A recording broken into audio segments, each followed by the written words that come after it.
السلام علیکم ورحمۃ اللہ وبرکاتہ۔ چلیے دوستو شروع کرتے ہیں حدیث کی چند باتیں۔ حوض کوثر کیا ہے؟ رسول اللہ صلی اللہ علیہ وسلم نے فرمایا، کوثر جنت میں ایک نہر ہے جس کے دونوں کنارے سونے کے ہیں اور وہ موتی اور یاقوت پر بہتی ہے۔ اس کی مٹی مشک سے زیادہ خوشبودار، اس کا پانی شہد سے زیادہ میٹھا اور برف سے زیادہ سفید ہے۔ درود شریف کی فضیلت۔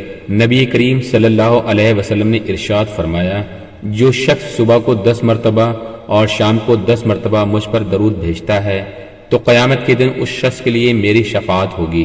حق کی بات کہنے سے مت گھبراؤ، کیونکہ اللہ کے سوا نہ تو کوئی زندگی دے سکتا ہے اور نہ ہی کوئی رزق دے سکتا ہے۔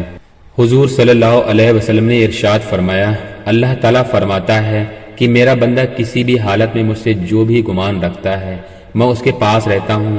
جب وہ مجھے یاد کرتا ہے تو میں اس کے ساتھ رہتا ہوں۔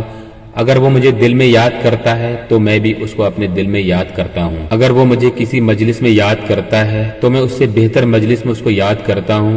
اگر وہ ایک بالش میرے قریب آتا ہے تو میں ایک ہاتھ اس کے قریب آ جاتا ہوں۔ اگر وہ ایک ہاتھ میرے قریب آتا ہے تو میں 2 ہاتھ اس کے قریب آ جاتا ہوں، اور اگر وہ چل کر میرے پاس آتا ہے تو میں دوڑ کر اس کے قریب آ جاتا ہوں۔ نماز کی شان۔ جب تم نماز کے لیے کھڑے ہوتے ہو تو سر سے آسمان تک رحمت الہی گھٹا بن کر چھا جاتی ہیں۔ فرشتے تیرے چہرے کی طرف جمع ہو جاتے ہیں۔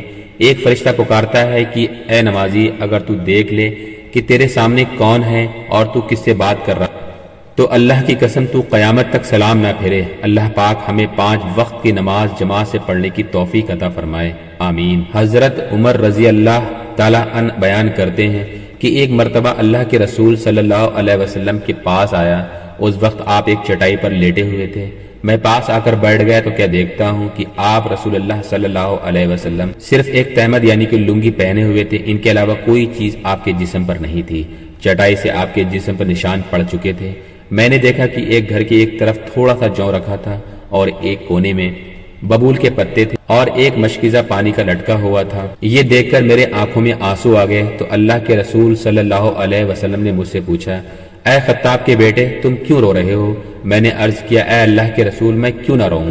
اس چٹائی سے آپ کے جسم پر نشان پڑ چکے ہیں، اور وہ تھوڑا سا سامان جو نظر آ رہا ہے وہی آپ کے گھر کی پونجی ہے، اور وہ قیصر اور کسریٰ کے بادشاہ بت پرستی کر کے آرام سے محلوں میں اور باغات میں، پھلوں میں اور نہروں میں عیش کر رہے ہیں۔ تب اللہ کے رسول صلی اللہ علیہ وسلم میرے آنسو پوچھتے ہوئے مجھ سے فرمایا، اے عمر، کیا تم نہیں چاہتے یہ تمام چیزیں ہم کو آخرات میں ملیں؟ میں نے کہا، اللہ کے رسول، ضرور چاہتا ہوں۔ 5 خوبصورت حدیث۔ جو شخص ہر وقت وضو میں رہے گا اس پر جادو کا اثر نہیں ہوگا۔ سود اور حرام کھانے والے کی دعا کبھی قبول نہیں ہوتی۔ جس نے اپنی نمازوں کی فکر چھوڑی اللہ نے اس کی فکر چھوڑی۔ ہر فرض نماز کے بعد آیت الکرسی پڑھنے والے اور جنت کے درمیان صرف موت ہے۔ اللہ اس شخص کو آباد رکھتا ہے جو حدیث سن کر دوسروں تک پہنچاتا ہے۔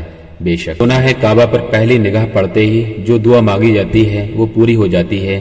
یا اللہ مجھے اور سننے والوں کو لمحہ نصیب فرمائے۔ حضرت ابو ہریرہ رضی اللہ عنہ روایت کرتے ہیں کہ انہوں نے نبی کریم صلی اللہ علیہ وسلم کو فرماتے ہوئے سنا، جو شخص صبح شام 100 مرتبہ سبحان اللہ والحمد للہ پڑھے اس کے گناہ معاف ہو جائیں گے، اگر وہ سمندر کی جھاگ سے بھی زیادہ ہوں۔